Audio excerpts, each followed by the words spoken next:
Arved Fuchs and his crew on their latest expeditionary adventure, from Greenland home to Germany.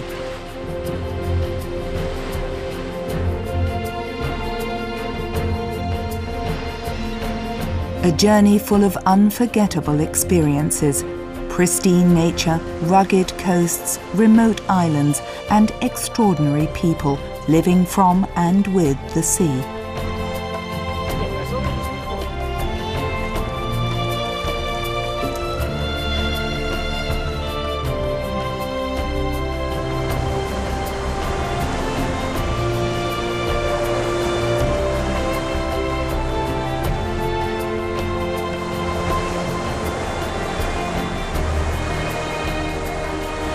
For more than 30 years, German explorer Arved Fuchs has been carrying out expeditions to the world's remotest places, mostly to icy destinations.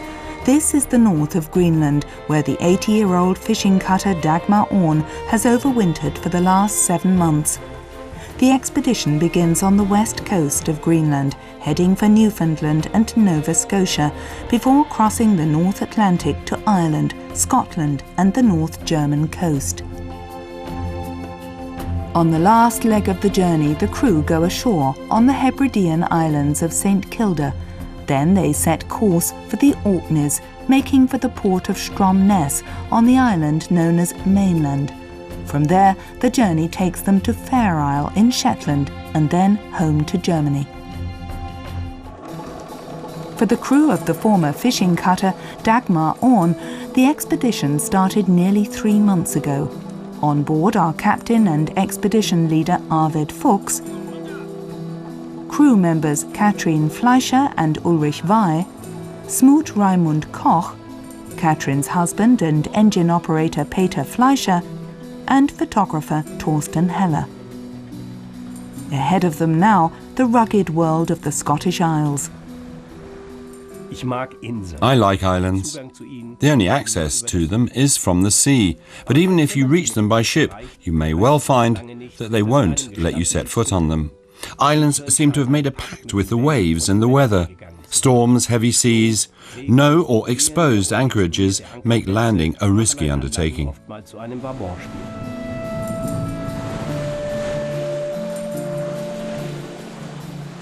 Especially on the islands of St. Kilda, isolated and battered by storms in the North Atlantic.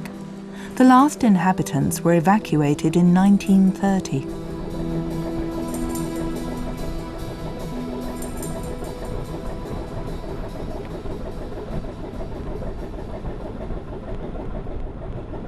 It's very difficult to come here from the Scottish mainland because the prevailing winds are against you all the way.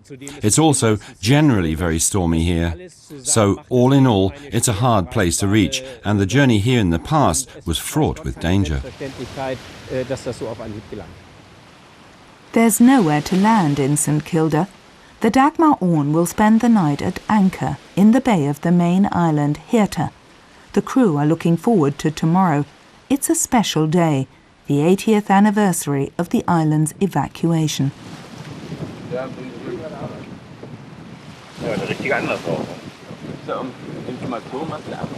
Over a celebratory beer, they discuss the day's planned events, joking about the possibility of the islanders moving in again.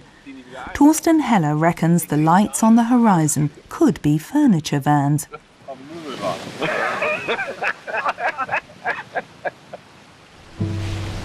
In the morning, the crew take the dinghy to the main island, Hirta.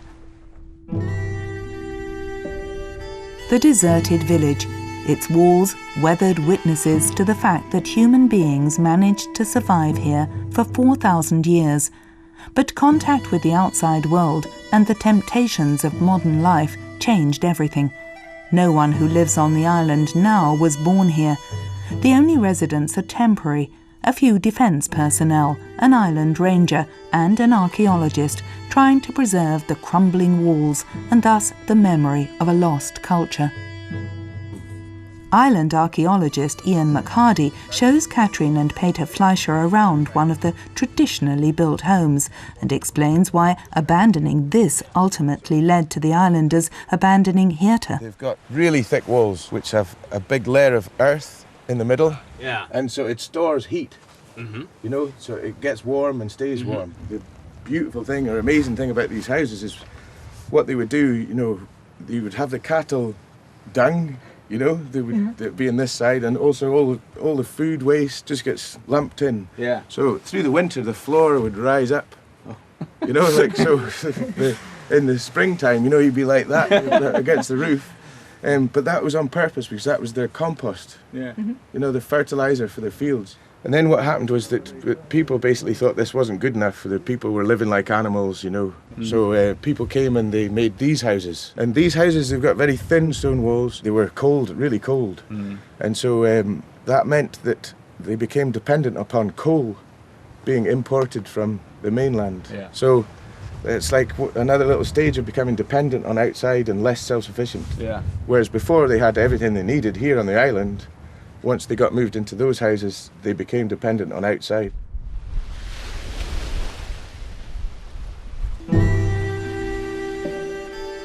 A breed of sheep has survived in St Kilda from the Bronze Age and has barely changed over the millennia. Valued for their hardiness, the animals now live wild on Hirta, ignored except by scientists.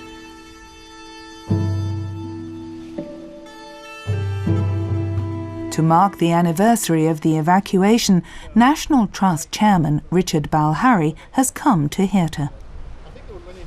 There's sheep on the island, so and they were here probably before the people arrived. So they were making use out of the animals. Or? Yeah. Sheep were part of their livelihood, but they also depended on the seabirds, the wild seabirds coming in here. Incredible population of seabirds in this area. You know, almost 1 million birds. And you can imagine the feeling when those birds arrived in the springtime, and the people that lived here at that time, seeing those birds coming, must have been tremendous, thinking, here is our food coming. The people here really lived a sustainable life. They lived on wild birds that would come here, they lived on the sheep that already lived here, and they grew some crops, but they were sustainable. And that's why I think we can learn a great deal from coming to this incredible island, looking at it, witnessing it, and seeing where people lived and how they lived. Because sometime in the future, we as human beings are going to have to learn to live in this biosphere, this world, this one planet that we live in. We will have to learn to live in a sustainable manner. Sustainable out of necessity, life was very hard in St Kilda. Harvesting seabirds on the cliffs, for example, was a laborious and dangerous task. The men brought nearly 90,000 puffins a season back to the village, but many human deaths were due not to cliff accidents, but to imported diseases. The islanders reached the brink of extinction on several occasions. Every year, island archaeologist Ian McHardy makes a miniature mailboat in one of the restored houses. He sees it as a symbol of decline, of the islanders' growing dependence on the outside world. The very first mailboat was sent by Lady Grange, who was marooned here and was trying to get help. And then the idea took on when the islanders had run out of food one winter. They were starving and they needed to contact other people on the mainland, so they used the boat, and it worked. It actually works quite a lot. I think it's something like 2/3 of the boats that get launched actually get found by somebody. It's either in the Hebrides or maybe as far north as Norway that they go. That's the sort of history behind them, I suppose, because they didn't have a regular communication link. This was it, you know.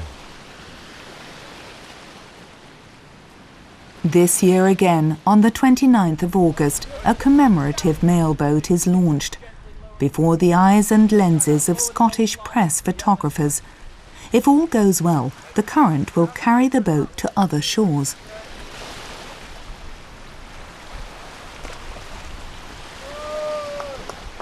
In the end, the islanders asked to be evacuated.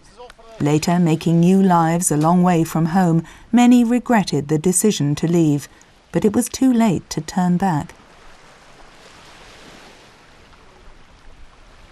The weather changes, making it impossible to stay another night at Hirta.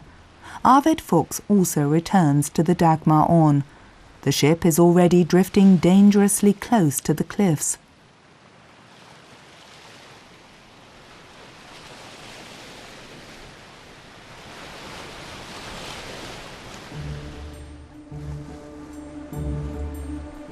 The Dagmar Aaen has sailed out of the bad weather. She's now on a northerly course to the Orkney Islands, 180 nautical miles away. That means 2 days and nights at sea. Time to let experiences sink in. I dreamed of this life right from childhood. I always wanted a life with nature. I always wanted to travel. And I systematically plotted a course towards the life I lead now. There were lots of skeptics who said I was mad when I chucked my career and faced a very uncertain future. But I never had any doubts. It was never important to me to have lots of money or a house or a big car. What mattered was having a purpose in life. I can hardly imagine leading a life other than the one I lead now. It's more than 30 years since Arved Fuchs walked away from his job as an engineer in the Merchant Navy, and in that time he's carried out expeditions to the remotest places on Earth. In 1988, he bought the fishing cutter Dagmar Aaen, which he renovated and adapted for polar exploration. In what used to be the midship hold, the Dagmar Aaen now has 8 berths, each one just big enough for a mattress. This is the only private space on board. While some of the crew sleep, others are on duty on deck.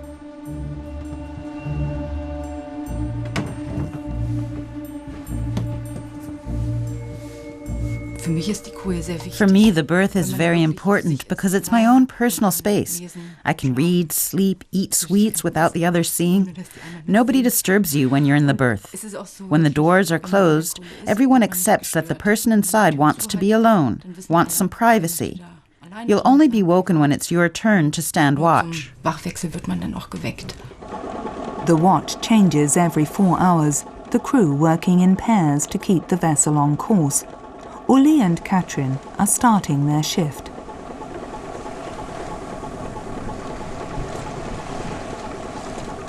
The first thing they check is the weather, which is fine today, so Uli can combine his watch duty with another job. Each day, a different crew member takes time to keep the ship clean and tidy, doing dishes, clearing up, washing the floor. Travelling for so many months demands discipline. Everyone's safety depends on it. Anything left lying on the floor presents a tripping hazard. Anything not fastened down could become a dangerous projectile.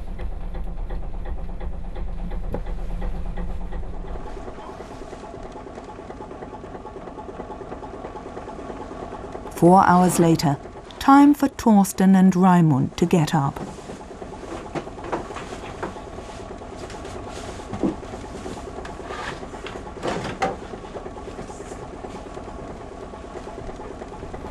They take the helm, and thus also the responsibility.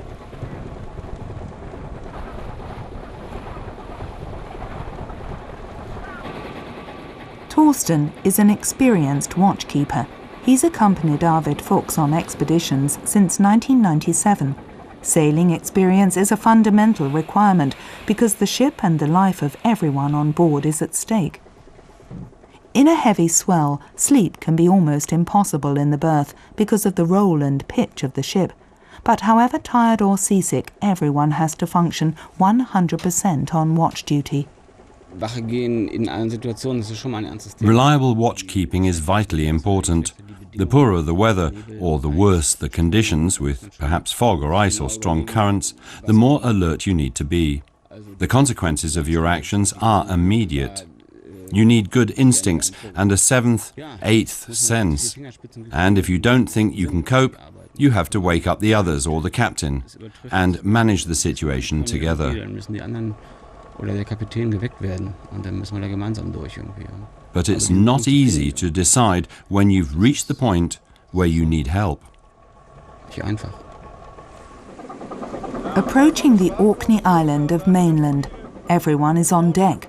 The destination is the port of Stromness at the entrance to Scarpa Flow, a place made famous by the scuttling of the German fleet at the end of the First World War. Beacons mark difficult currents and shallows. The captain takes the helm himself.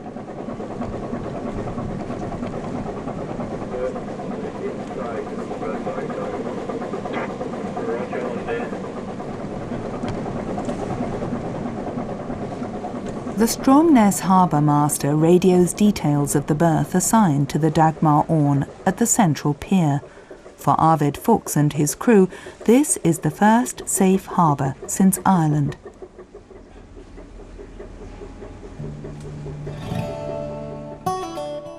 Stromness, a cluster of grey buildings by the sea.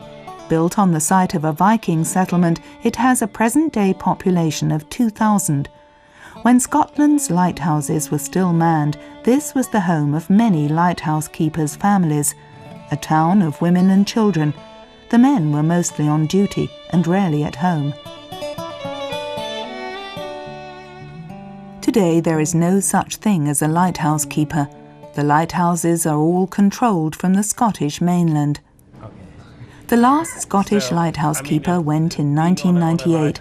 Angus Hutchison worked for years at the South Lighthouse on Fair Isle, the Dagmar Aaen's next port of call. In winter time, that was where the problem was of missed reliefs.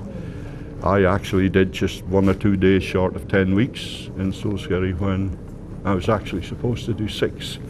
And that was just the way it went. You can't make the weather. How many days did it take you to break into normal life once you get back home? It took quite a while because, you know, everything was different. When you were living for 6 weeks at a time just with 2 other men, it was very difficult to assume that you were now in civilization, and you had to curb your language for a start. It was no longer a man zone, so you had to do that and encourage your kids to come and talk to you, which seems to be strange, but it's quite true. And he was only about 2 years old at that time, and he asked us, he says, "Mommy, is my dad dead?" You know, he hadn't seen me for... The poor wee boy thought that I had snuffed it, you know, and nobody had told him.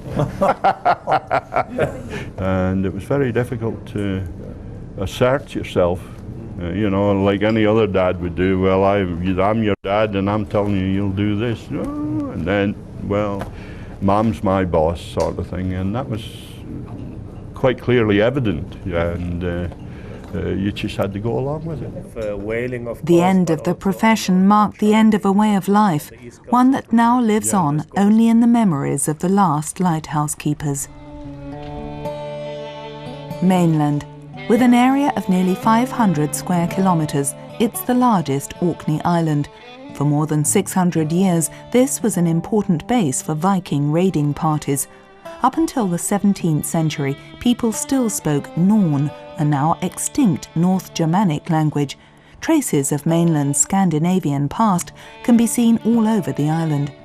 For example, in Kirkwall, the main town, St Magnus Cathedral was founded in 1137 by a Norse earl.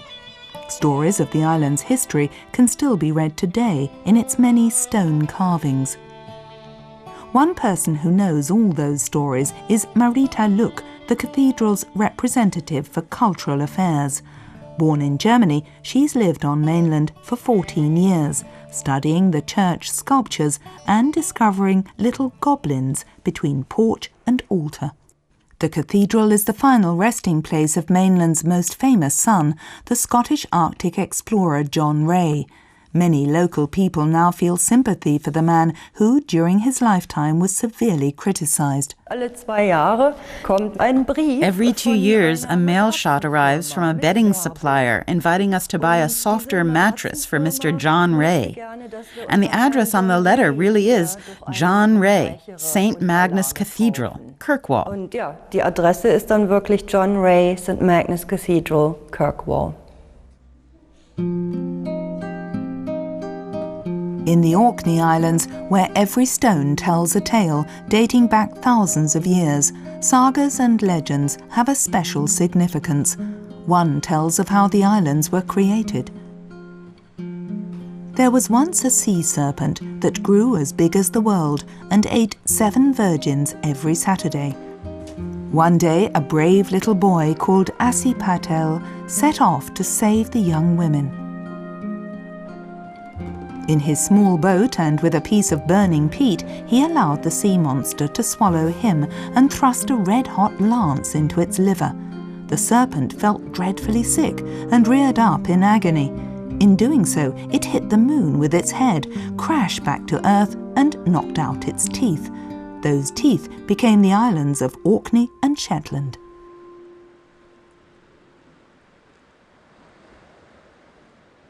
The art of storytelling is highly regarded here. Its practitioners have handed down stories for hundreds of years, making sure that the value of stories is not forgotten in modern-day society.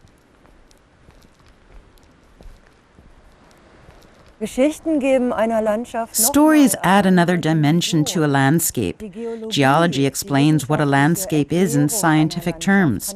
And up to a point, geology can be exciting and fascinating. But when we hear there may be spirits in the rocks or mermaids in the sea, we see a place in a very different light. We see a landscape with a soul. And that is something we have increasingly lost during the course of human history, something that other cultures still know. That a landscape with a soul is a homelier place.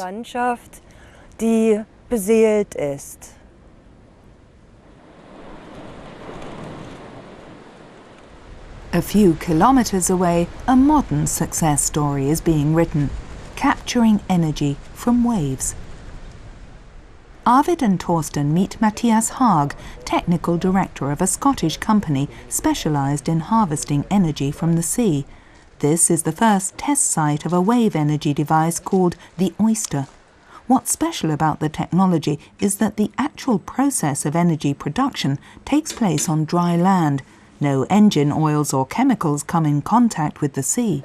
Arved Fuchs asks Mathias Haag to explain how the system works. The actual flap offshore consists of a number of sealed tubes which, because they are hollow, are buoyant in the water.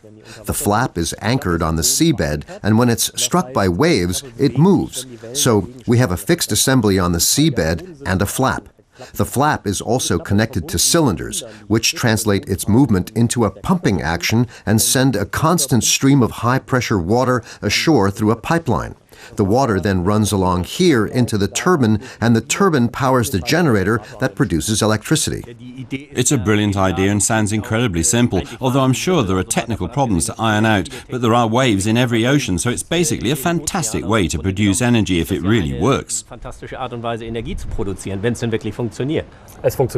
It really works. We're already producing energy with it. I'd say the biggest technical challenge has to do with material fatigue. The device moves back and forth nearly 100 million times, which naturally takes a heavy toll on the material. But I'd also say that the biggest challenges in getting a technology like this up and running are more financial than technological. The test site is on the west coast of mainland. There's nothing but North Atlantic water from here to Canada. The waves reach a height of 13 metres, presenting massive and endless energy potential. Just the thing for the world's largest wave power plant, the 30-metre-high giant oyster.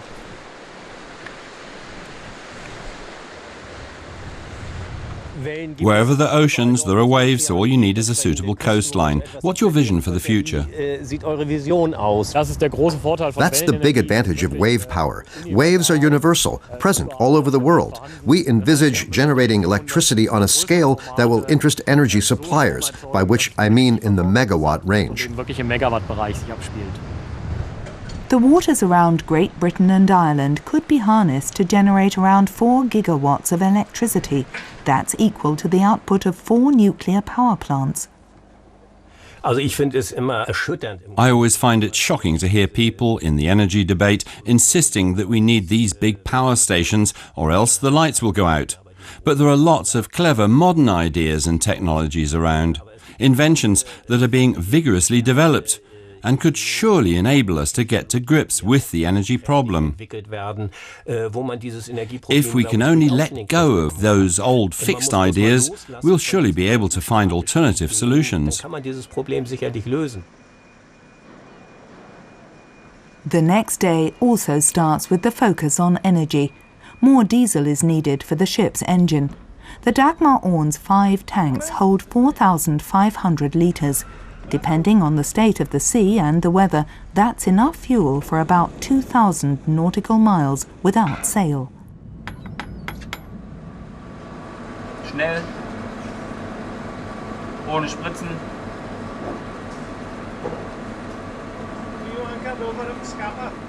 While engine operator Peter attends to the refuelling, Raimund prepares a hearty breakfast. The Dagmar Aaen needs to put to sea in the next half hour before the current changes direction with the tide. So Peter needs to work smartly, but also make sure there are no mishaps.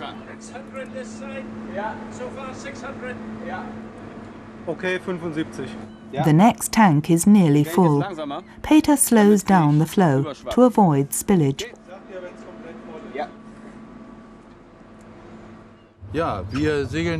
From here, we go through Scarpa Flow and the Pentland Firth. Then we make for Fair Isle, where we'll put into the small port and hope there's space for us. When the weather is bad, which we hope it won't be, the ferry that arrives there is hauled ashore because it can't stay in the harbour if the wind's too strong. But we'll see what happens. We haven't been there before, and we're looking forward to it. Peter? Ja? 60. This is ordinary grease. I always put some on the threads to ensure a watertight seal and stop seawater on the deck getting into the tanks. Better safe than sorry, everything has to be watertight.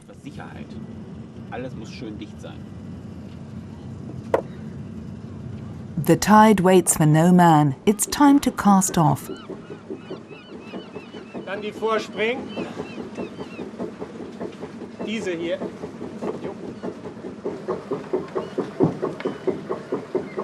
But one crew member is not quick enough. Torsten is still on shore. Soll man bis dahin das Herz in die Hand nehmen und springen. Soll man ein bisschen mitzeigen und springen. Turning back takes valuable time and frays a few nerves, but at least everyone's now finally on board. Rein damit. Hast du ihn?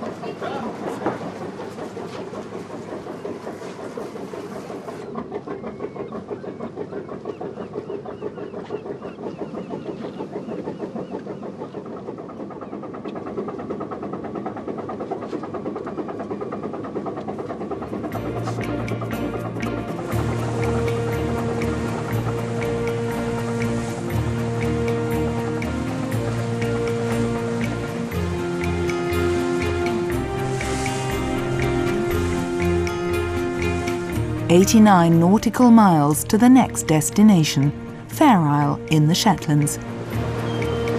But first, the Dagmar Aaen needs to negotiate the Pentland Firth, a strait between Orkney and the Scottish mainland.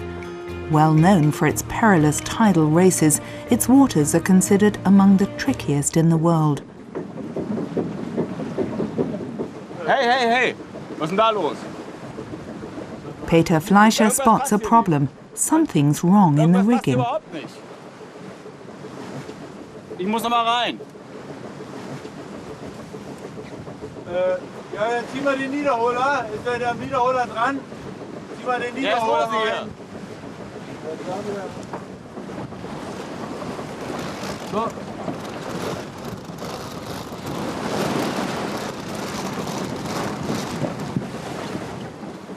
Problem solved, just in time.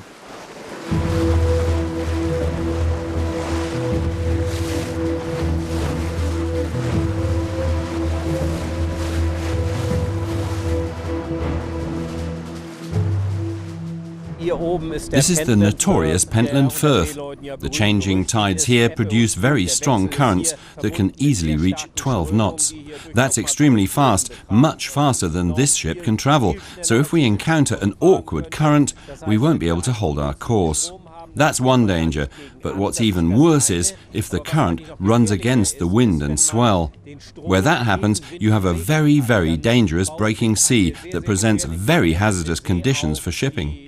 So you always need to be on the alert here. It's an awesome place to go sailing. Schon spannend hier zu segeln.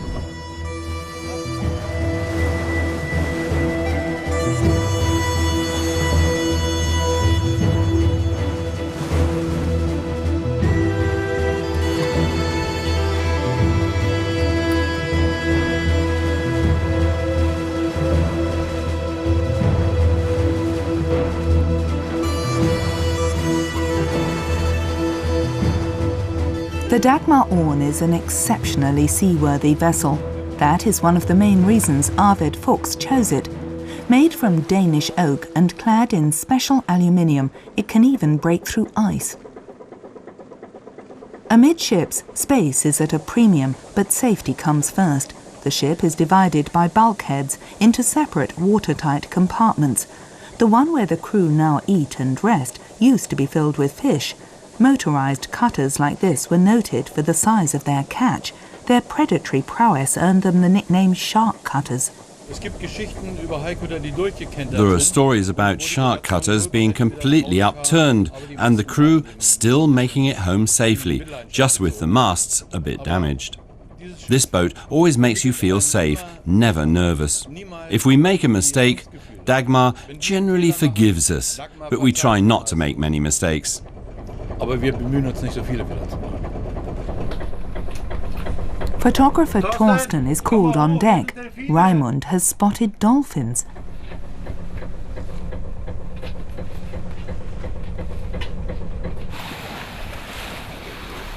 Dolphins have been loyal companions on this trip.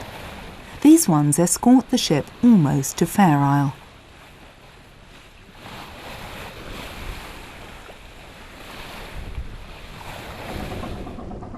As the island draws near, tension mounts. Will the only berth in the island's small natural harbour be vacant? If it isn't, there will be no shore leave on Fair Isle. The prospects don't look good. A mast can be seen in the bay.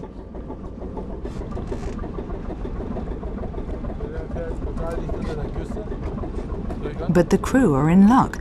The yacht is on its way out of the harbour, so there's room for the Dagmar Aaen.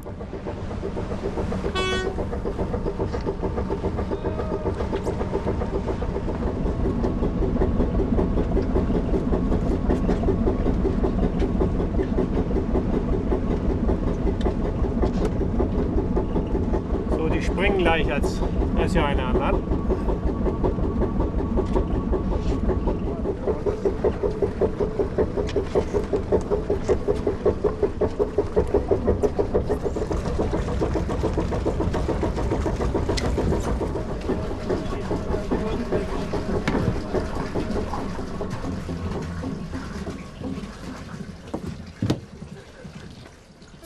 Fair Isle seems much like St Kilda.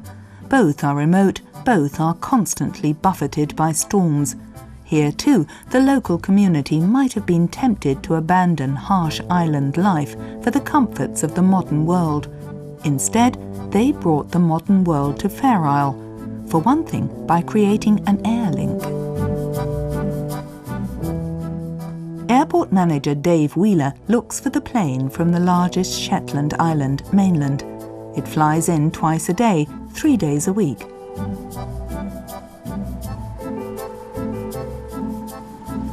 The Airlink is an umbilical cord to the world. A day trip for a doctor's appointment or simply a bit of shopping is no problem.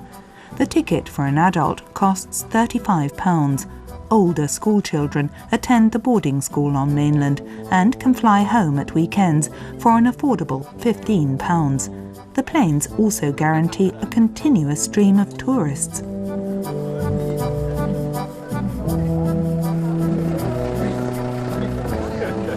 Okay, folks, just bring it back around the wing tip, please, folks. Yeah, keep on the outside. Remember the 6 you in before? Oh, hold on, we've got...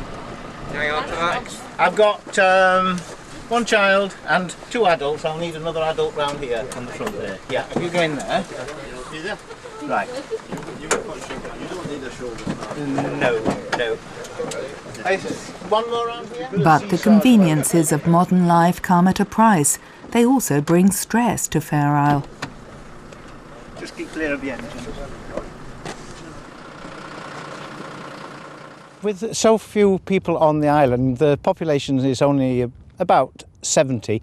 And if you rule out the younger people, the older people, it doesn't leave a lot of number of people to just do the jobs that are required to keep the island running. So yes, there's quite a few of us do have 2, 3, 4 or even 5 jobs. You do have to know what's expected of you each day. So when I know that there is an aircraft coming to Fair Isle, I have to get my firemen up to the airstrip. And of course, I don't know what other jobs they will be doing. But with the likes of the mobile phone, I can just give them a ring and say, I'll see you up at the airstrip in 10 minutes' time. And leap into a car. You need to leave one job and get to the next job as quickly as you can. So, yep, use cars, use mobile phones, all the modern technology to let us do the jobs we do. Fair Isle has an area of only around 8 square kilometres. Its residents live on the fertile south side of the island. Less than 6 minutes after the plane takes off, Dave Wheeler is at home. The next jobs are waiting. Because he's running a bit late, he does 2 at once. He rounds up his sheep and prepares the local weather report.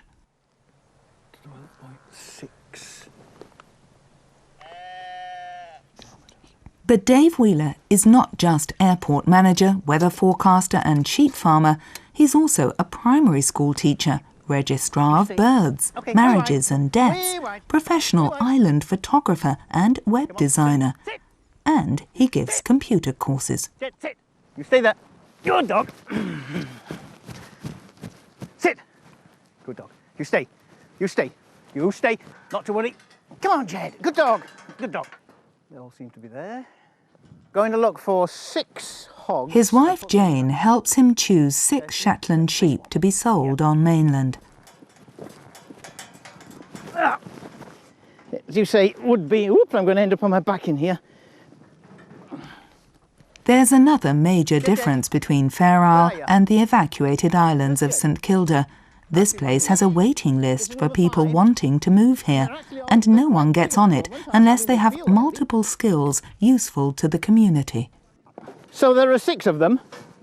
It takes a special sort of person. It's not that you move to this remote community to get away from the rat race, to opt out of things. In actual fact, you're doing the very opposite of that, because when you come to Fair Isle, you're expected to become part of the community and work to help support the community. I mean, it's, to a certain extent, it's like all living on the same sailing boat. You've got to pull together just to keep the island operational. That includes operating the island's ferry. In summer, it makes the round trip to mainland 4 times a week. Its arrival draws a crowd to the pier.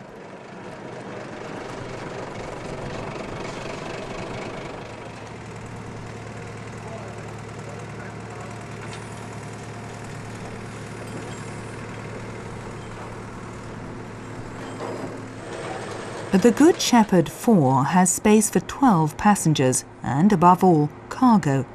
What is on board this time, and who's it for?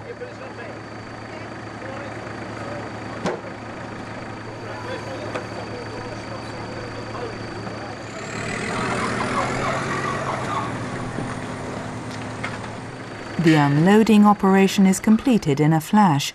Everyone lends a hand, Fair Isle style.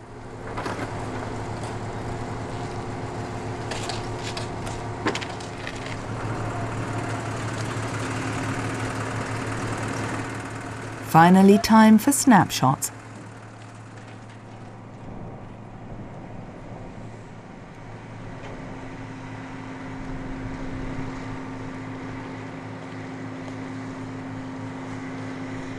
An unusual feature of the port, a parking space for the ferry. In bad weather, Fair Isle's harbour is not really a safe place for ships.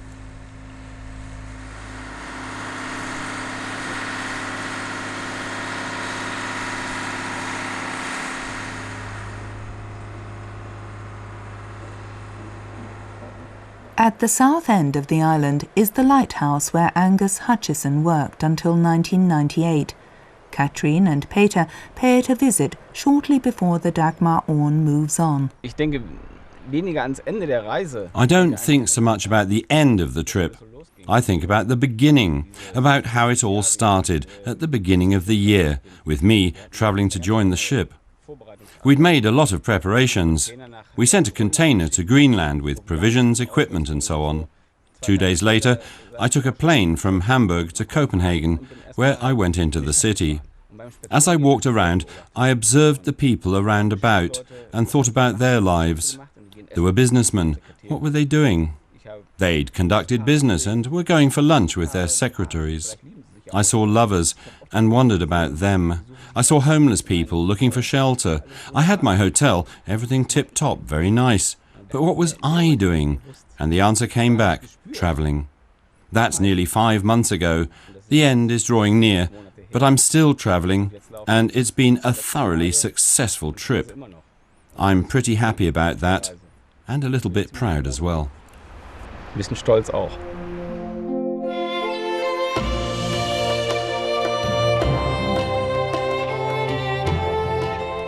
Ready to cast off for the last time, from here the Dagmar Aaen heads home to Germany.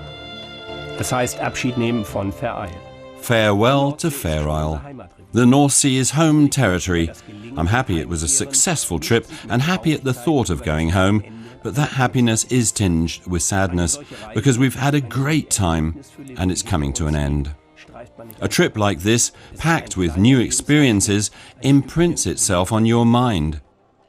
It forms a period of your life, a phase of your biography. When a dream comes true, it closes a chapter, and that leaves traces. It also leaves an empty space. The crew, the friends, will all go different ways in Hamburg until the next time, and knowing that there'll be a next time makes me feel happy again. In our wake is a bit of life lived to the full. Ahead lie exciting new destinations. There are more thrills to come.